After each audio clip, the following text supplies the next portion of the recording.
Hello, it's Aviator Joe, and I'd like to show you a short example of a real nice way to screw up an otherwise well-intentioned go-around.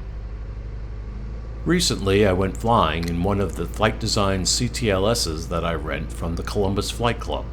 Since Ohio State University Airport was busy that day, I went to the somewhat less busy Delaware Municipal Airport for a little pattern work.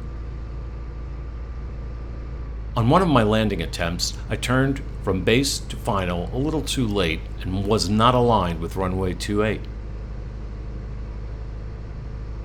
Due to the, let's say, overly generous final that I graciously granted myself, I had time to line up properly before I got to short final. So far, so good. Only it wasn't.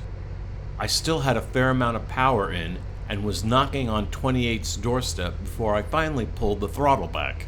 Except it was a little too little, a little too late. As the four white pappy lights on the left mocked me with their "you're way the hell too high" indication, I realized I was also too fast, and it was time to go around.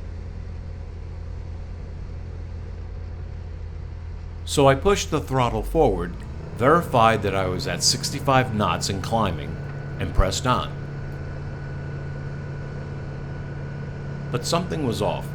I remember thinking, boy, that Rotax 912 is purring like a kitten today.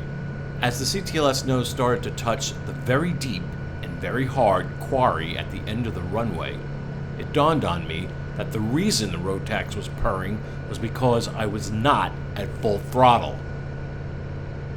So I stepped on the cat's tail and got a proper scream out of the Rotax and proper performance out of the CTLS.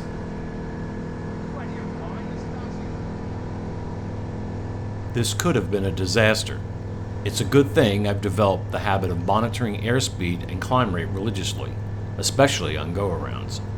But those numbers will be much better if you remember one of the golden rules of go-arounds: full throttle.